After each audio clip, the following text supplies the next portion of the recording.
Kalau tower itu dibroke, itu apa sih yang dilanggar? Kalau tetap berdiri, apa juga yang dilanggar? Nah, dua hal ini yang kemudian tidak terjawab. Namun ada hal yang menarik lagi, yaitu Perda adalah wibawa kami. Dan 733 sudah terlampaui, dan tidak jelas juga itu arahnya juga mau kemana. Eksekusinya bagaimana? Eksekusinya bagaimana? Jadi, artinya begini.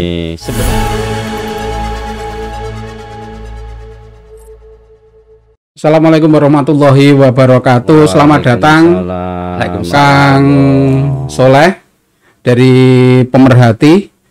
Pemerhati apa Kang Soleh ya? Lingkungan hidup, kebijakan publik, sekaligus juga penegakan supremasi hukum. Mantap. Lingkungan hidup, supremasi hukum, dan kebijakan publik. Tentu beliau adalah koordinator dari LSM Hijau. Kemudian yang ada di hadapan saya adalah Kang Fikri, Tumenggung Fikri, dan merupakan lembaga aspirasi publik ya Kang? Ya, atau koordinator dari LSM Lepas. Kang Soleh dan Kang Fikri.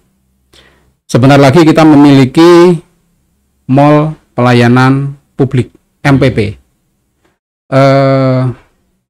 Tentu harapan dari masyarakat secara umum di sana akan menjadi sebuah tempat untuk mempermudah segala proses-proses yang harus dilalui ketika harus memiliki usaha.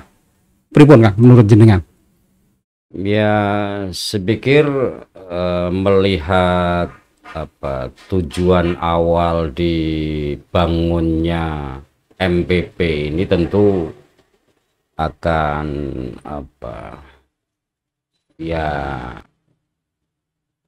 ideal lah.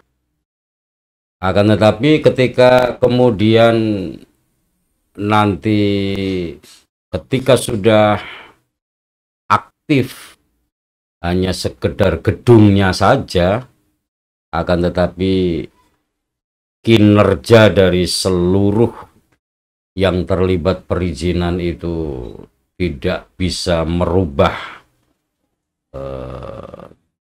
pola kinerjanya, kan tentu sama halnya. Artinya ketika nanti sudah ada mall pelayanan publik, pemohon ini masih harus riwa-riwi kemana-mana, ini kan namanya kan bukan mall lagi ya. Artinya sebisa mungkin satu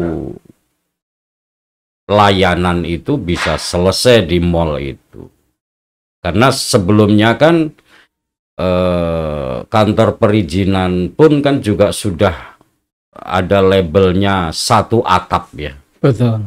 Tentu ketika muncul kembali mall layanan publik ini, ya tidak hanya satu atap tapi satu kamar kan begitu.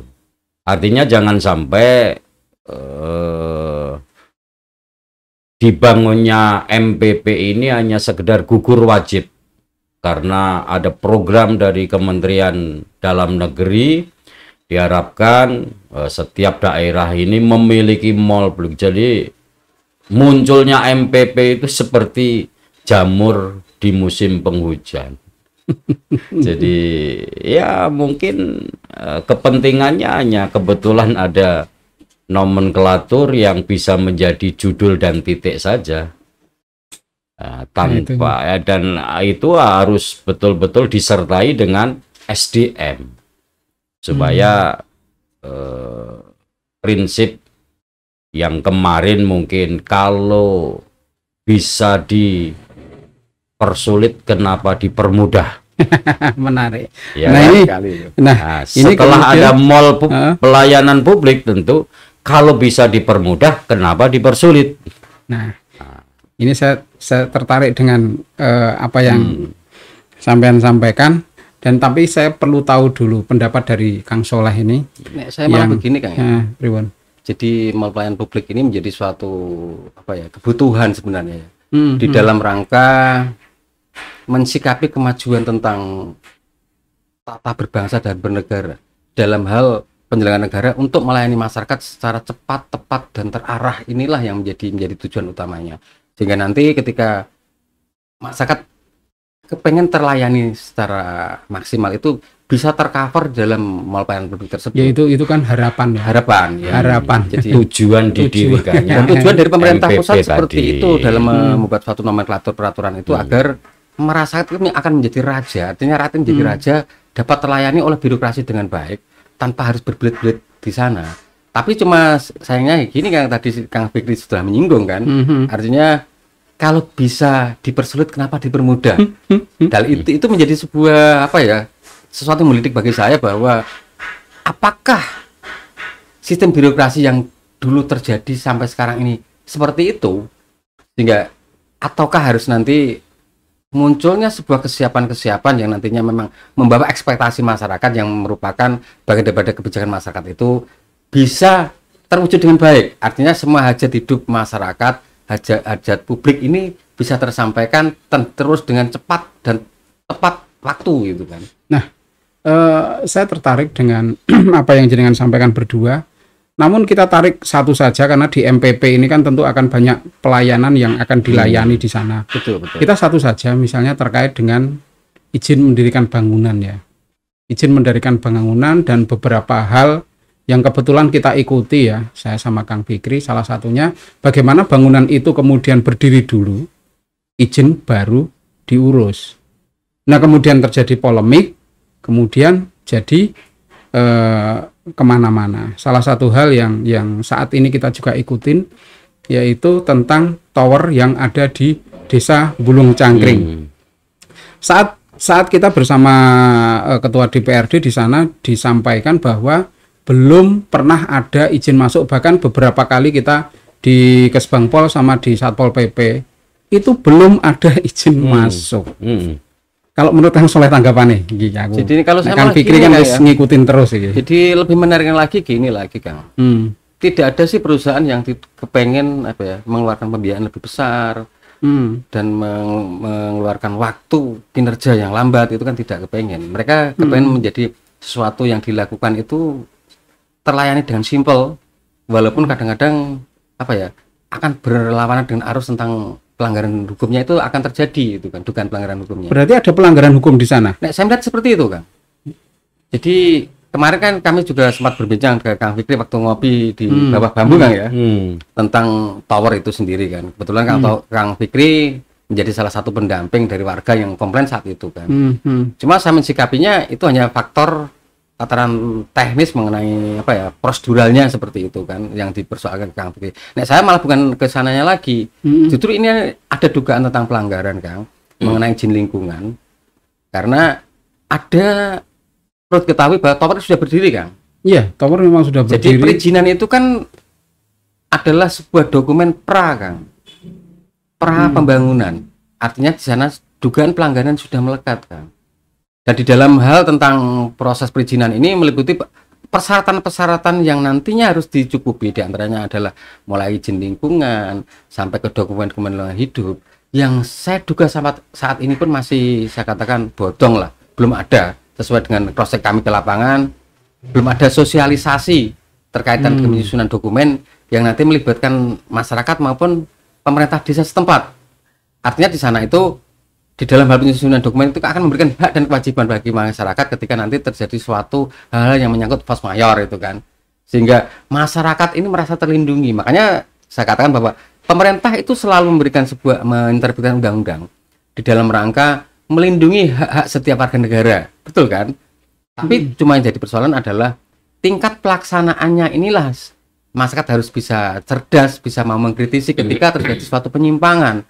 Dan keterkaitan dengan pembangunan tower yang ada di Bulung yang saat ini banyak muncul di media itu, ya saya sepakat lah, artinya statement dari Pak Masan yang menyatakan belum ada perizinan. Tapi saya takutnya nanti ini menjadi statement politis ya, mohon maaf.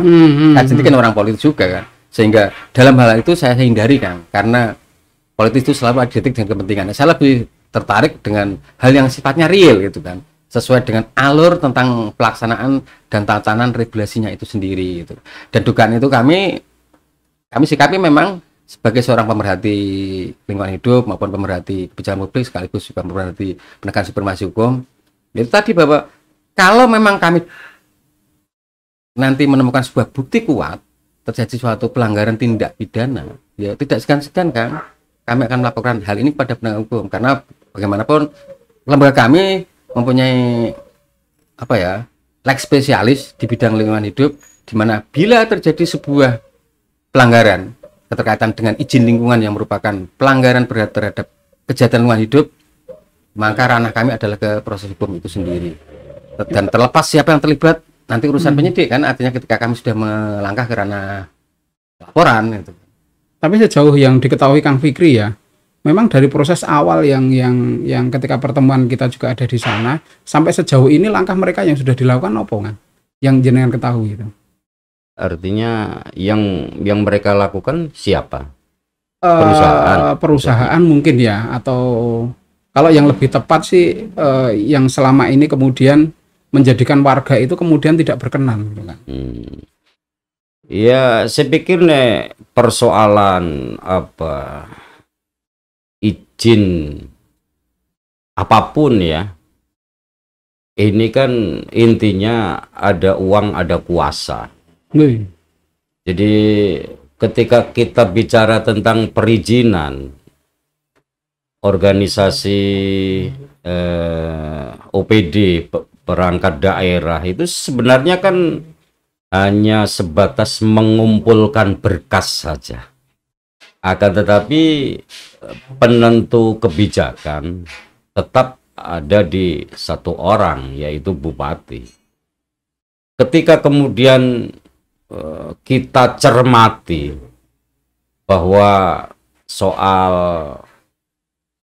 ada tiba-tiba berdiri bangunan yang sudah hampir sempurna, kemudian ketika ada masyarakat agak rewel mempertanyakan, faktanya memang satu lembar surat pun belum kita temukan di kantor perizinan. Wah, ngeri juga ya. Kan begitu ya. Ngeri banget ya. Artinya ketika melihat fakta seperti itu, kemudian pejabat yang berwenang seolah melakukan pembiaran. Ini sebenarnya kan tidak sendiri mereka. Artinya menunggu petunjuknya bagaimana, kan begitu. Saya melihatnya ini tinggal goodwill dan political will dari seorang bupati. Artinya pejabat ini hanya sebatas tempat mengumpulkan berkas. Tapi semakin menarik ya. Tapi apakah ini jalan dan tidak, ini bagaimana petunjuk? Saya potong sebentar ya. Ya. Jadi saya tertarik dengan ngomong Kang Fikri. Artinya begini loh. Tadi ada goodwill dan political will. Ini menarik sekali kan. Kenapa seperti itu? Tadi saya katakan bahwa pemerintah ini punya harga diri, terlegitimasi atau dilecehkan, atau mungkin dicemooh oleh rakyat itu ketika ketegasan tidak pernah ada. Dan itu harapan kami itu ke depan ini kan hal seperti ini tidak terulang lagi, Kang. Manakala ketika seorang kepala daerah itu mampu menjadi suatu penjembatan semua OPD terkait yang secara teknis itu membidangi itu untuk membuat suatu konsep bagaimana sih tata cara pelayanan terhadap investor yang masuk agar investor ini tidak oportunis dan mereka itu taat dengan aturan, karena bagaimanapun penegakan aturan ini menjadi kewibawaan pemerintah, Kang. Kalau sampai aturannya saja, perdanya sudah dilanggar, pemerintah diam, saya katakan akhirnya masyarakat berpikir aku butuh pemerintah lagi gitu loh. Ya, makanya ini menjadi suatu yang perlu dipikirkan oleh sebagai seorang pemimpin, kan. Jadi seorang leader itu tidak hanya bisa duduk di satu meja, bukan, tapi mereka mampu menjadi sebuah jembatan bagi stakeholder di bawahnya yang nantinya mampu membangun suatu sistem kinerja yang profesional sekaligus juga mempunyai sebuah dampak yang begitu luas. Artinya dampak kehormatan pemerintah itu sendiri maupun dampak masyarakat terlayani dengan baik, sehingga nanti masyarakat tidak merasa komplain dengan munculnya pelanggaran-pelanggaran yang terkesan dibiarkan seperti yang dikatakan Kang Fikri tadi. Makanya saya potong juga kemarin dalam diskusi di Kesbangpol atau mungkin dilanjutkan di Satpol PP, ada beberapa poin yang kemudian diangkat. Yang pertama, kalau tower itu dibroke, itu apa sih yang dilanggar? Kalau tetap berdiri, apa juga yang dilanggar? Nah, dua hal ini yang kemudian tidak terjawab. Namun ada hal yang menarik lagi, yaitu Perda adalah wibawa kami. Dan 733 sudah terlampaui, dan tidak jelas juga itu arahnya juga mau kemana. Eksekusinya bagaimana? Eksekusinya bagaimana? Artinya begini, sebenarnya ketika ada apakah itu lembaga pemerhati atau masyarakat atau mungkin yang lain lah, ketika kemudian mempertanyakan terkait ya terlebih urusan tower Bulung Cangkring, karena saya berharap hakul yakin bahwa yang bermasalah itu tidak hanya sekedar yang ada di Bulung Cangkring, tapi mungkin ratusan tower yang ada di Kabupaten Kudus itu kondisinya sama, apakah yang baru tidak berizin atau yang lama tidak diperpanjang izinnya dan lain-lain kan begitu. Sehingga sebenarnya ini tidak hanya sekedar kita bicara tentang pemerintah akan kehilangan PAD dari sektor INB, akan tetapi terlebih di penegakan peraturan dan seperti yang disampaikan Kang Soleh tadi, menjaga kewibawaan pemerintah. Bagaimana mungkin pemerintah berwibawa ketika Perda ini implementasinya tidak ditegakkan secara konsisten kan begitu. Sehingga penegak Perda pun saya katakan tidak bisa ngapa-ngapain karena ada telepon mungkin. Yang anehnya salah satu saya ya, itu saya WA sama penegak Perda itu, setelah banyak kemudian saya tanyakan, ini saya salah kirim ya, dijawab mohon maaf WA banyak. Itu saja, tapi pertanyaan saya yang di atas tidak dijawab. Itu kan makanya ini kan. Jadi perlu kita sikapi lah, artinya kalau berbicara tentang perizinan tower atau yang lain itu kan. Tadi Kang Fikri juga menyinggung tentang PAD juga kan. Artinya kalau kita bahas secara detailnya lagi adalah ketika oke lah, kita Masyarakat Kudus ini kepengen bahwa PAD kita ya kan, dari pendapatan retribusi itu meningkat. Itu kan seperti itu. Ini adalah sebagai bentuk pemikiran kita bersama lah, agar pemerintah itu mendorong para investor itu bisa memberikan suatu kontribusi yang besar.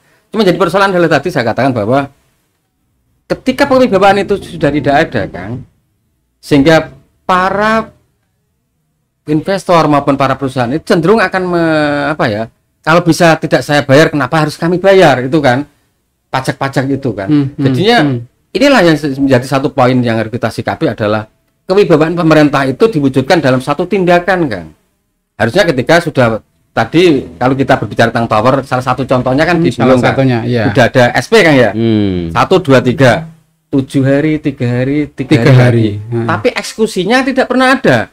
Jadi harapan kami ini menjadi sebuah masukan lah bagi pemerintah. Kebetulan kita ini kan hanya bisa ngomong kan, yang punya power dan policy itu kan di sana. Jadi harapan kami kepala daerah kita maupun DPRD kita punya atensi secara khusus lah di dalam hal memberikan peluang mereka membangun sebuah investasi Kudus ini bisa mentaati aturan.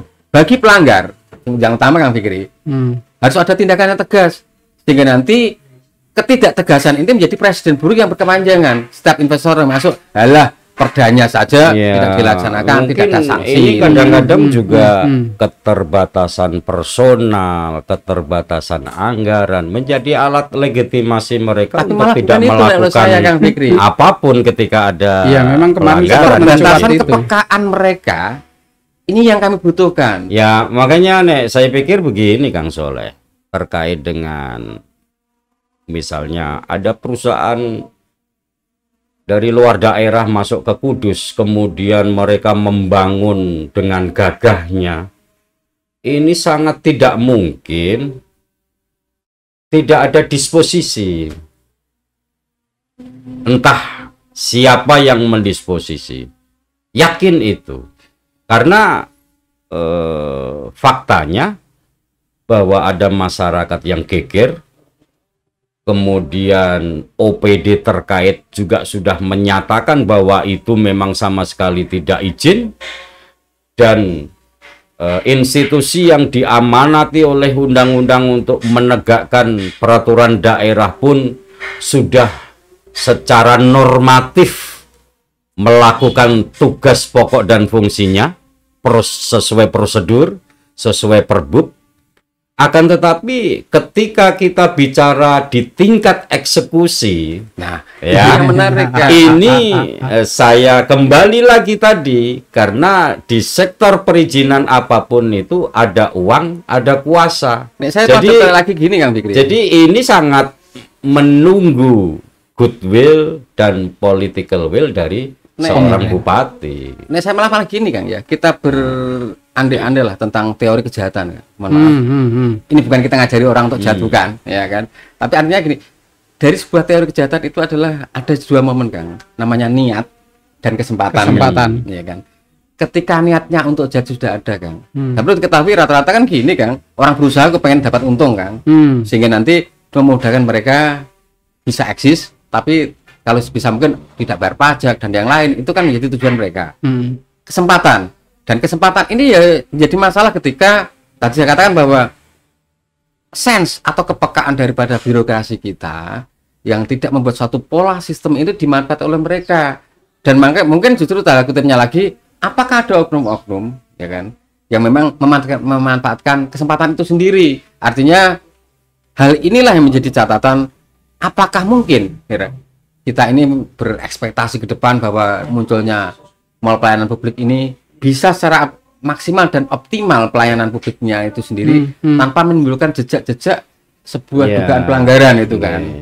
Saya pikir begini, kalau kita menjustifikasi perusahaan itu tidak mau membayar pajak IMB atau yang lain, itu mungkin ya sangat mustahil lah. Artinya ketaatan mereka ya. Akan tetapi yang menjadi persoalan itu fasilitas yang mereka miliki, entah fasilitas dari siapa.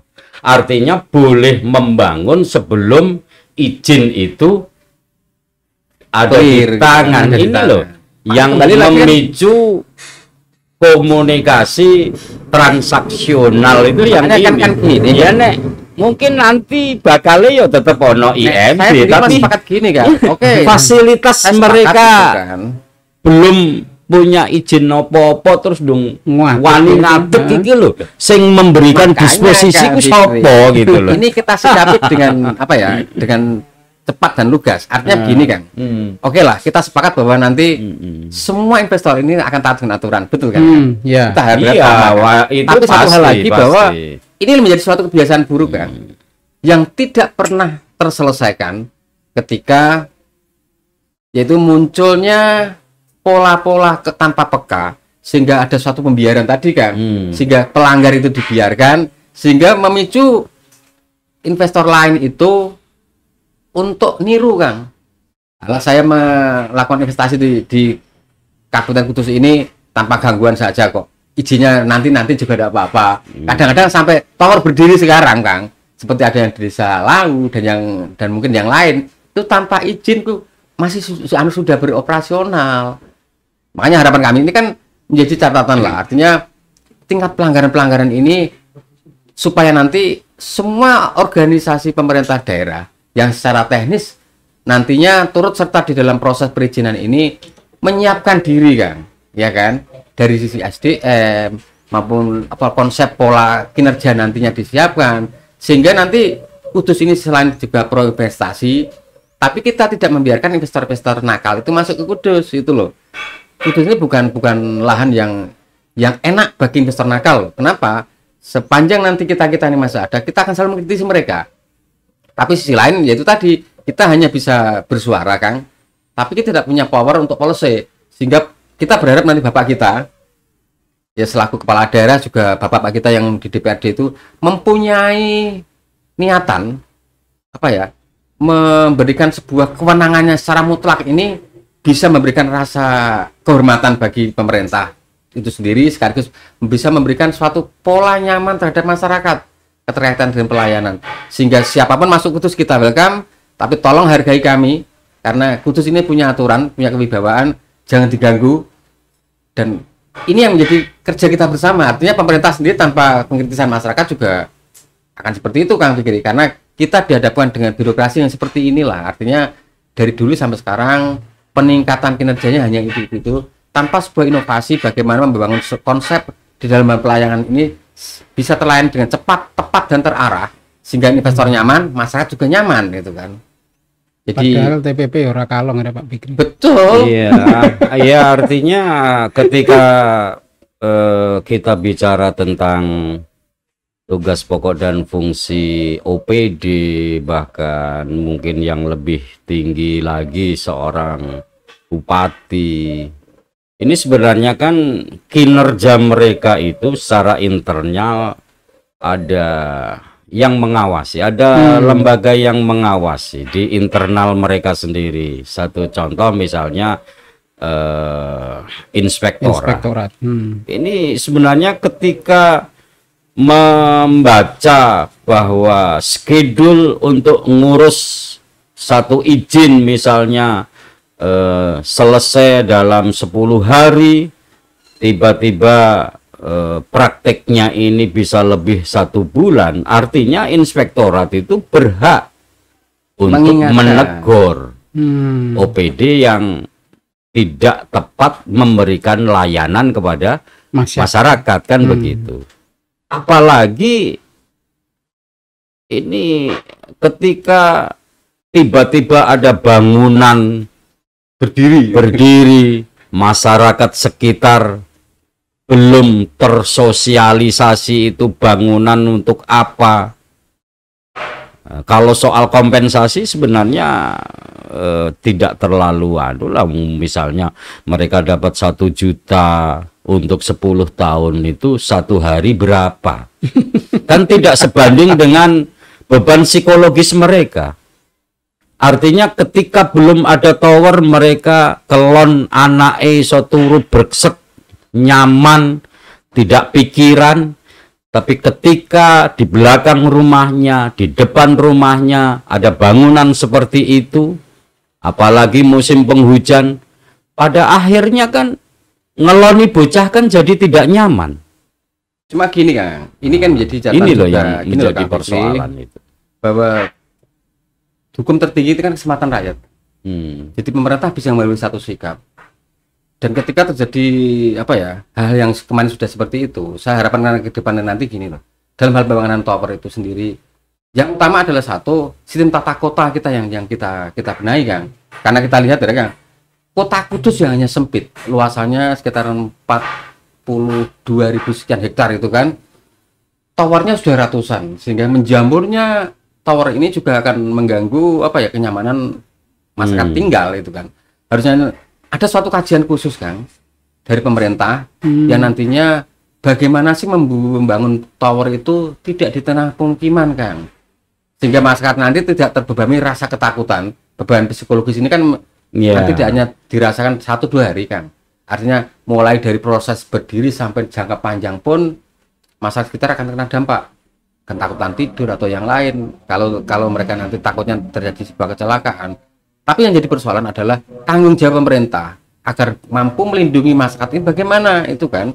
Jadi harapan kami ini menjadi PR kita bersama lah. Artinya kita selaku masyarakat memberikan suatu dorongan terhadap pemerintah.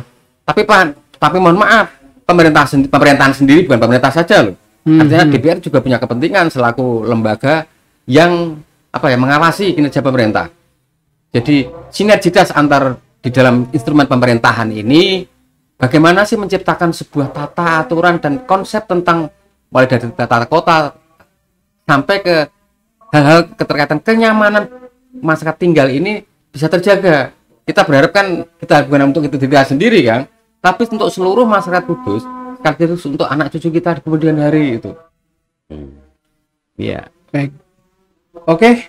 Jadi ini ada closing statement dari Ya, itu tadi yang lah perlu digarisi, Kang Fikri, bahwa tidak tepat melayani sebuah permohonan perizinan saja. Inspektorat punya kewenangan untuk memanggil. Apalagi ini ada bangunan yang sudah berdiri dan sama sekali tidak izin. Kenapa inspektorat seakan ada pembiaran? Saya khawatir ketika kita bicara tentang carut marut perizinan, apakah itu di pasar toko modern, kemudian tanda daftar gudang yang tidak kunjung ada, sertifikat layak fungsi, ada perdana juga tidak terlaksana, kemudian mendirikan tower yang belum izin ini tiba-tiba berdiri dan sudah bisa nyambut gawe. Saya khawatir, mudah-mudahan ini kekhawatiran saya tidak benar. Ini menjadi salah satu sektor dalam tanda kutip pendapatan untuk mengembalikan modal. Ini yang paling ironis kan begitu. Artinya ketika kemudian saya bicara kembali bahwa perizinan itu ada uang, ada kuasa, bahwa OPD ini hanya sebatas menjadi tempat mengumpulkan berkas, sementara penentu kebijakannya tetap dari goodwill dan political will seorang bupati, maka ini sangat ironis kan begitu. Sehingga ketika kita bicara tentang memiliki mall pelayanan publik ini, ya tidak terlalu signifikan untuk bisa melayani kepentingan masyarakat. Ya sesuai yang disampaikan Kang Soleh tadi, bisa cepat, mudah. Makanya harapan kami setelah ada mall pelayanan publik ini, tagline-nya atau slogannya itu harus dirubah. Kalau bisa dipersulit, kenapa cepat, dipermudah. Sekarang harus dirubah. Kalau bisa dipermudah, kenapa dipersulit? Ini adalah bukti bahwa Kudus memiliki mall pelayanan publik dan tidak. Itu bisa, indikatornya bisa jelas kan begitu. Bisa jelas terlihat, bisa dan jelas terlihat kan begitu. Ketika nanti sudah ada mall pelayanan publik, ternyata oh Pak, ini jenengan harus ke sana dulu, harus ke sini dulu. Nah, sama juga bohong. Bagaimana? Ya mending bangun yang lain lah. Nah, saya gini ya, di dalam hal ya, closing lah, artinya gini, closing statement saya, kita boleh berekspektasi, bermimpi, berharap kan. Tapi satu hal lagi, ini sudah menjadi suatu tahapan untuk mengarah suatu kenyataan kan. Artinya mall pelayanan publik ini tidak, nantinya di dalam hal pelayanan tidak menjadi sesuatu cuma harapan missing impossible yang akan timbul, yang akan diterima oleh masyarakat, tapi betul-betul menjadi sebuah pelayanan betul-betul yang secara maksimal dan optimal itu tadi. Tapi perlu diketahui bahwa di dalam hal melaksanakan tentang pelayanan masyarakatnya secara maksimal dan optimal ini harus dibangun oleh SDM Kang, sekaligus juga sinergisnya antara OPD teknis ini yang nantinya turut serta menjadi salah satu penyokong daripada pelayanan perizinan Kang. Artinya ketika ini kan ada PUPR yang nantinya mungkin akses plan bangunan di sana, atau mungkin SLF-nya juga di sana, atau dokumen lingkungan hidupnya di PKPLH.